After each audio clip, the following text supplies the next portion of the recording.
नमस्कार शेतकरी मित्रांनो, गाव उत्पन्न या चॅनलमध्ये आपलं स्वागत आहे. आपण आज सातारा जिल्ह्यामध्ये गदोड या गावात आलो आहोत. रणजित कदम सरांच्या आपण तोट्यावर आज आपण आलो आहोत. नमस्कार कदम सर. तर आपला परिचय द्या शेतकरी मित्रांना. माझे नाव रणजित युवराज कदम, मुक्काम पोस्ट गजवडी तालुका जिल्हा सातारा. या गजवडी गावचा मी माझी सरपंच आहे. म्हणजे तुम्ही या क्षेत्रामध्ये आवड असल्यामुळे या पहिल्या क्षेत्रातली आवड आहे, त्यामुळे मी साधारण 94-95 सालापासून मी ह्या व्यवसाय. कदम सर भरपूर तरुण पिढी युवा उद्योजक या व्यवसायाकडे वळले आहेत. की दुधाला म्हशीचे दर, गायांचे दर वेगवेगळ्या, देशी गायांच्या पण दरांच्या ह्याच्यामुळं सर तुम्ही त्यांना नवीन व्यवसाय सुरुवातीपासून चालू करणार असेल तर तुम्ही त्यांना काय म्हणायचे सर, की म्हशी किती महिन्यापर्यंत दुधाची कालावधी असते, गायांची किती महिना असते, आणि तुम्ही ज्या पंजाबवरून ज्या गाया आणलेल्या आहेत 2 तर त्यांच्या किती पद्धतीने क्वालिटी दुधाची असते? कसं आहे, सर्वप्रथम माझ्याकडं घरच्याच गाईच्यावर म्हणजे माझा फोकस होता. पण कसं होतं की मला 2 ब्रीडसाठी मी 2 गाई पंजाबवरून आणल्या, 3 आणल्या होत्या, पण एक गोचिड तापात माझी गाई दगावली. त्याच्यानंतर मी परत आता ते या 2 गाई त्याच्यापासून मी ब्रीड तयार करणार आहे. माझ्या घरच्या सुद्धा क्वालिटीच्याच गाई आहे. तेच नाही.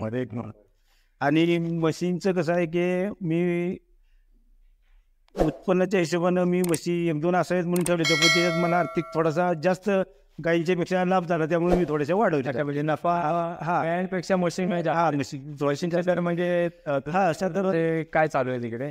मला साधारण आत्ता तर 68 रुपये तरी येईल. अच्छा. आणि चांगल्या क्वालिटीच्या जाणलं त्याच्यात पण माझी 10च्या पुढे बसते. 10च्या पुढे बसते तुम्हाला. अच्छा. तर कदम सर आपले देशी गाय पण तुमच्याकडे घेऊ? हो, गिर गाय आहे, मी माझी घरचीच आहे गिर गाय. तर या गिर गाय आपण म्हणजे ऐकलंय की कर्करोग म्हणजे असं कॅन्सर वगैरेसाठी उपयुक्त आहे. पण आपण मग तुम्ही यासाठी सुद्धा त्याचं दूध बरंचसं फायदेशीर ठरतं. म्हणजे या क्वालिटी असतात म्हणजे सुद्धा म्हणजे क्षमता वगैरे वाढवण्यासाठी या क्वालिटीच्या. हो. आणि यांचं तूप पण मार्केटिंगमध्ये खूप महाग आहे. हो. तर म्हणजे कशा तुम्ही तुपाची पण विक्री करता? नाही, आम्ही साधारण दूधच विक्री करतो. ते साधारण आमचं दरनच 80 रुपये लिटरनं दूध जाते. अच्छा. आणि एक 7-8 लिटर दूध आत्ता माझं विक्री चालू आहे. अच्छा. म्हणजे शेतकरी मित्रांनी देशी ह्याच्याकडे वळले तरी याची दुधाची क्वालिटी. हे कसं आहे, आता प्रथम मी तरुण पिढीला एक सांगू शकतो की आपण उत्पादन करतोय, त्याचा विक्रीचा मार्ग आपला थोडासा स्वतःचा असला पाहिजे, तर याच्यात फायदा होणार आहे. नाहीतर अन्यथा काही जास्त फायदा होणार नाही.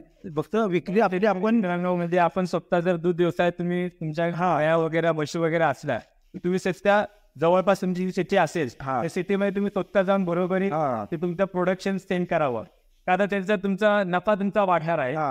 त्या पद्धतीने तुम्ही तुमचं मार्केटिंग सुद्धा करणार आहात, तुमचा स्वतःचा एक ब्रँड बनवू शकता तुम्ही.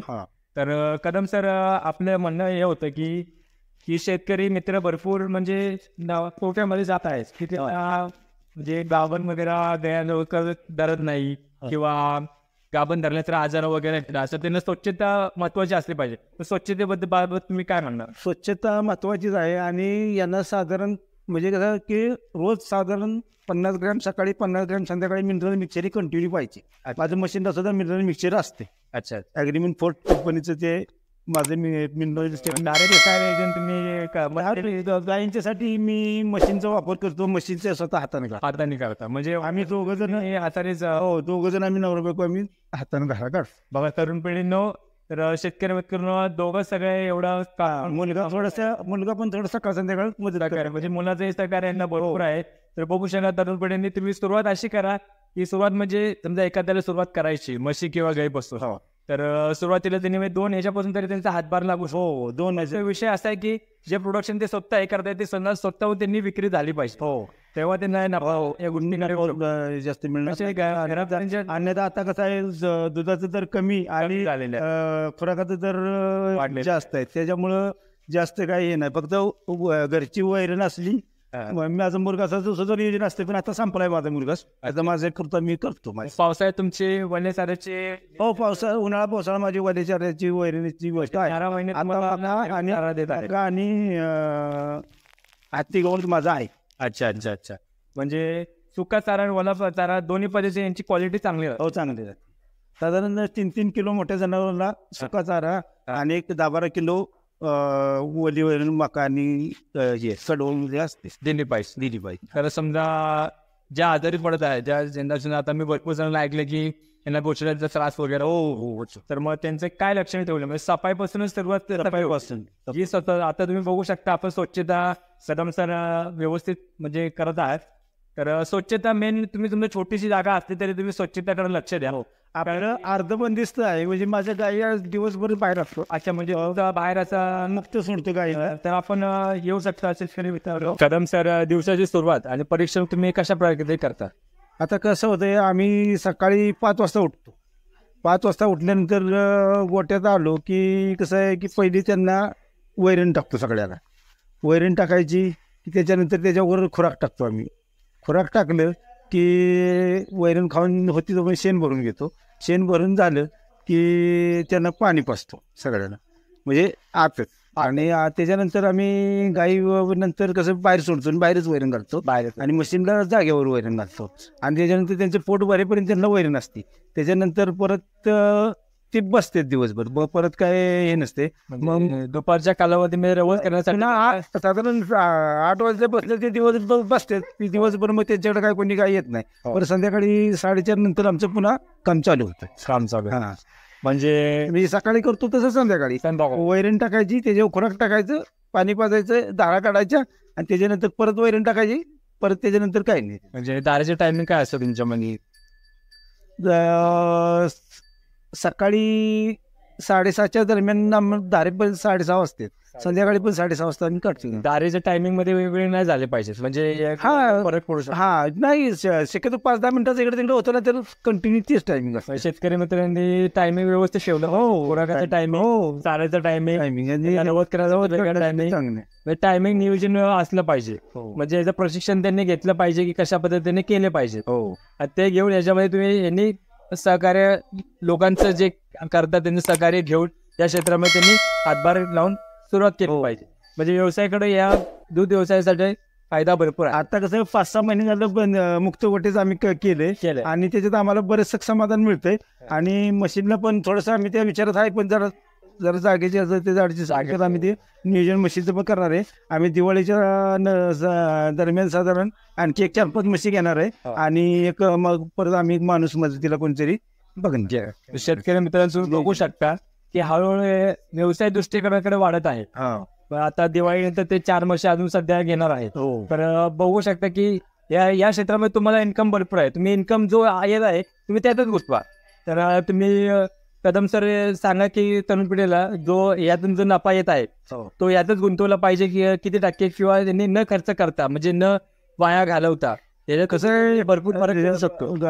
इन्व्हेस्टमेंट ह्यातच होत गेली तर पण चांगलंच आहे. ते हे नुकसानीचं नाही, वाढतच जाते. तर शेतकरी मित्रांनो तुम्ही बघू शकता याच्या क्षेत्रामध्ये आहे की तुम्ही इन्व्हेस्टमेंट करा. इन्व्हेस्टमेंट जी करताय त्यांना जो नफा येत आहे तुम्ही त्यात इन्व्हेस्ट करा. तुम्ही 3-4 वर्ष तरी कालावधी आहे तुम्ही घालवला तर तुम्हाला भरपूर परिश्रम आहे, जर तुम्हाला भरपूर साथ मिळेल आणि भरपूर नफा भेटू शकतो. प्रोडक्ट पण त्याच्यात जर आपल्याला करता आली थोडी, तर अशी करायला हरकत नाही. फक्त तितकं अजून काही नियोजन नाही, पण भविष्यात तसं नियोजन आहे. तर शेतकरी मित्रांनो बघू शकता कदम सरांचं नियोजन चालू आहे. यातून शेतकरी मित्रांनी शेणाच्या गोबर, तर शेणी तुम्ही हे करू शकता प्रोडक्शनसाठी, होमासाठी वगैरे लागतात, म्हणजे मोठ्या पूजेसाठी. गोमूत्र पण उपयुक्त आहे. कर्करोग, कॅन्सर सारख्या औषधी गोमूत्र या देशी यांचं वापरलं जातं. तर तुम्ही बघू शकता, तुम्ही स्वतःचं प्रोडक्शन सुद्धा तुम्ही मार्केटिंग करू शकता. म्हणजे गायांचं, गुरांचं, म्हणजे त्यांचं काही म्हणजे नफा होत नाही. तर तुम्ही शेणखत जे एवढं साधं असेल, तुम्ही शेणखताचं म्हणजे तुम्ही शेतीसाठीच वापरता की म्हणजे? हो, शेणखत शेतीसाठी. हो, शेतीसाठी. तर म्हणजे समजा लोकांनी किती ट्रॉलीने भेटते, म्हणजे लोकांनी तुम्ही त्याचा 4,000 रुपये ट्रॉलीने विकतात. आम्ही पण थोडंसं 1-4-2 ट्रॉली असं विकतो, पण बाकी जास्त काही विकत. शेतकऱ्यांनी समजा सुरुवातीला 3-4 जर गुरं असली तर तुमचं तुम्ही वर्षभर त्यांनी शेणखत जर साठवलं आणि ते जर विक्री केली तर तुम्ही त्या उत्पन्नातून सुकासारा तुम्ही तुमच्या विकत घेऊ शकता. हो, तुम्ही क्षेत्र किती आहे म्हणजे हिरव्या सारेसाठी? आता आमचं 2 एकर क्षेत्र आम्ही वैरणीसाठी. तर मग या उत्पन्नातून तुम्ही घेतलं की म्हणजे पूर्वकाळी पण तुमची शेती होते? हा, शेती आहे.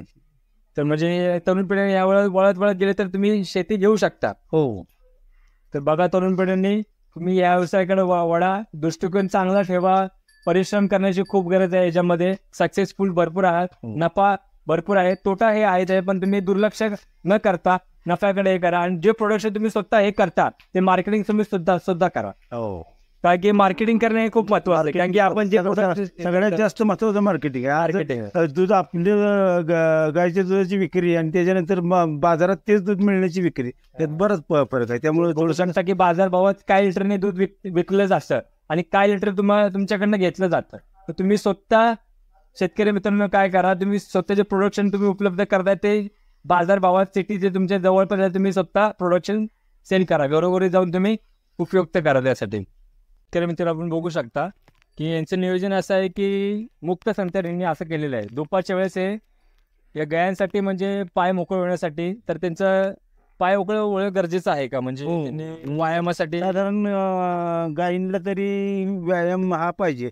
आम्ही पावसाळ्यात मशीनचं कसं करतो, वड्यापर्यंत असं धुण्यासाठी वड्यावर नेतो आणि सगळे एकदम म्हणजे आणून बांधतो, पण काही चारायला सोडत नाही आम्ही फक्त. अच्छा, म्हणजे आपण जर गुरु जर असले तुमच्याकडे सुरुवातीला कमी असले किंवा जास्त असले तर तुम्ही त्यांना व्यायामासाठी थोडंफार तरी तुम्ही सोडलं पाहिजे. कारण त्यांची याचं कारण आहे की ते आजारी पडू नये. तर त्याच्या समजा आपण नाही सोडले तर काय काय लक्षण येते?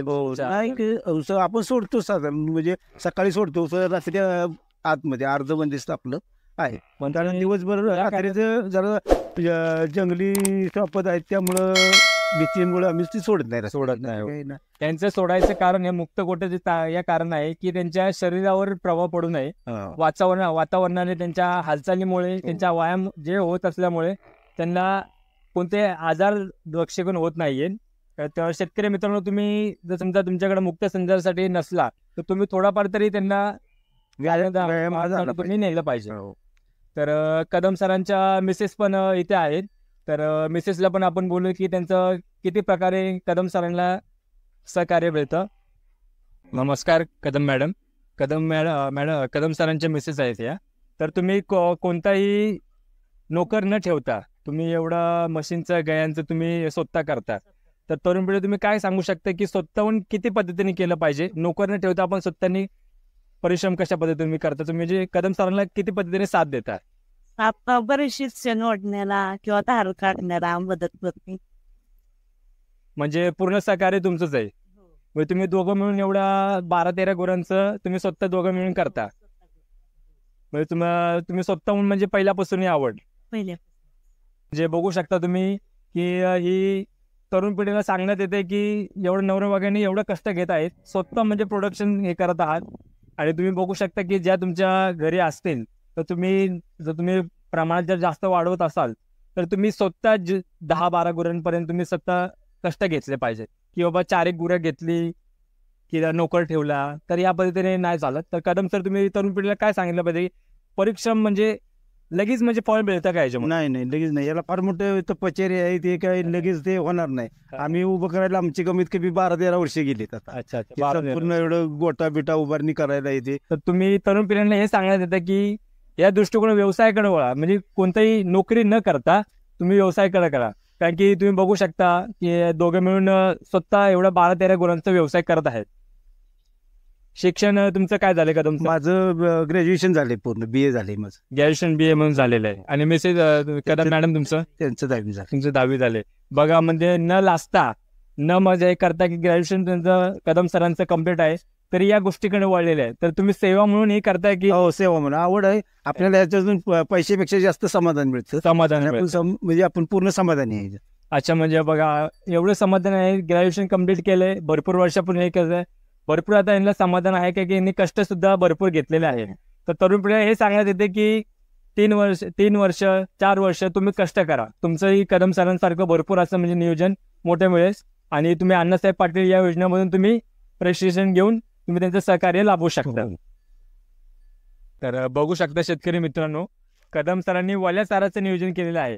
तर तुम्ही शेतामध्ये हत्ती घास लावलेला आहे. तर साधारण हा हत्ती घास किती वर्ष कालावधीपर्यंत हा पुनर्योजन होत असतं? हे कसं आहे, याची कापणी साधारण 2-2.5 महिन्यांनी कापणी होती. म्हणजे एकदा कापल्यानंतर ते 2.5 महिन्यानं परत कापत. आणि याचं समजा लागण केली तर आता आपल्याला याला आपण कसलंही रासायनिक खत वापरत नाही, म्हणजे अजिबात नाही. आपली गोट्यातून येणारे मुतारीचं नियोजन आपण केलेलं आहे. हे प्रत्येक सरीला याला त्याला सोडतो आणि आपली शेती पण जवळजवळ साधारण 1 एकर नुसत्या मुतारीवरून घेतली होती. म्हणजे त्याला काय फवारणी म्हणून नाही, आपण डायरेक्ट पाण्यात ती सोडतो, त्याची व्यवस्था केली आपण. आणि वल्या चालेसाठी हे हत्ती गवत हे उपयुक्त ठरतं. हत्ती गवत आहे, आपली मका पण आहे इथे खाली म्हणजे हत्ती गाव समजा लावला शेतकरी मित्रांनी हिरव्या चाऱ्यासाठी, 3 वर्ष 4 वर्षापर्यंत आपले सहकार्य 5 वर्ष 7 वर्ष व्यवस्था होत होती. म्हणजे वल्या चाऱ्यासाठी हत्ती घास लावला उपयुक्त ठरू. हो. तर कदम आम्ही म्हणत आहोत की शेतकरी मित्र भरपूर या तुमच्या मार्गदर्शन भरपूर शेतकरी मित्र याकडे वळतील. तर तुम्ही सहकार्य त्यांना तुम्ही भरपूर सांगितलं आहे की अशा पद्धतीने तुम्ही नियोजन करा. तर तुम्ही त्यांना अजून काय सांगू शकता की प्रशिक्षण याच्यामध्ये त्यांनी म्हणजे काय माहिती घ्या? या व्यवसायात कसं आहे, दराच्या बाबतीत खालीवर दर होत राहतात आणि त्याला कंटाळून न जाता किंवा थोडंसं सोसून शनी हे धंदा प्रामाणिकपणे केल्यास कालांतराने याच्यात म्हणजे भविष्य आहे याला, आणि हे कायमस्वरूपी व्यवसाय म्हणजे आपण असं म्हणतो की भरपूर शहरातल्या हवा घेण्यापेक्षा या हवेमध्ये अशा न भेसळयुक्त हे प्रोडक्ट आहेत. म्हणजे ते दूध वगैरे देशी गायांचं पण तुम्ही चालू केलं आहे. तर म्हणजे हे प्रोडक्शन तुम्ही ओरिजिनल असं म्हणजे लोकांनी घेतलं पाहिजे. हो. देशी गायचं तर आपलं असंच खाजगी विक्रीलाच जाते सगळं. म्हशीचं पण बऱ्यापैकी दूध हाच विक्रीत होती माझी इथनं घेऊन नेतात लोक, आणि बाकीचं राहिलेलं मग मी डेअरीला देतो, ते पण मला चांगला तरी मिळतो. चांगला तर म्हणजे पावडरयुक्त दूध न वापरता म्हणजे शेतकरी मित्रांनी किंवा आपले जे दूध घेणारे आहेत तर त्यांनी ओरिजिनल असं दूध घेतलं पाहिजे. पावडर वगैरे न वापरता पॅकिंगची पिशवी न वापरता थोडंसं हे दुधाकडे त्यांनी वळलं पाहिजे. अच्छा, तर कदम सर की आपण बोलतो की याच्याकडे म्हणजे लॉस वगैरे भरपूर होतात की, तर का तर आपण 5 जनावर सांभाळली तर त्याच्या मागे जरी 1 जनावर आजारी पडलं तर ते मग त्याचा सगळा प्रॉफिट इकडे जातोय. म्हणजे त्यामुळे जनावरांच्या आरोग्याकडे मुख्य लक्ष दिलं पाहिजे, कारण ते काही गोष्टी तर आम्ही पण ते भोगले. म्हणजे काय काय प्रकारे स्वच्छता नसणे, म्हणजे स्वच्छता नसणे, स्वच्छता असणे महत्वाचं आहे. अच्छा, स्वच्छता असल्याने 99% तरी म्हणजे गुरं आजारी असतात. आणि ती कसं की आपण पंजाबवरूनच आणली होती गाय, येतानाच तिला गोचिडताप झाला होता. आपल्या गोट्यात काय झालेलं नाही, थोडंसं तिकडून येतानाच ते, कारण आमच्या ग्रुपमध्ये जेवढ्या गाय आल्या होत्या तिथल्या जवळजवळ 5-7 गायींना ते गोचिडताप झाला होता. बघू शकता शेतकरी मित्रांनो, एवढे परिश्रम घेतल्यानंतर एवढं मोठं गोट्याचं नियोजन यांनी केलेलं आहे. तर सुरुवात यांनी 15 वर्ष झालेलं आहे सुरुवातीला. तर तुम्ही बघू शकता 15 वर्षानंतर यांचं भरपूर असं प्रॉफिट तुम्ही सुरुवात करू शकता. 2 गायापासून 2 मशीनपासून तुम्ही क्षमता असली पाहिजे की न हरता 6 महिने, वर्षभर, 2 वर्ष तुम्हाला याच्या फळ यशस्वी होणार.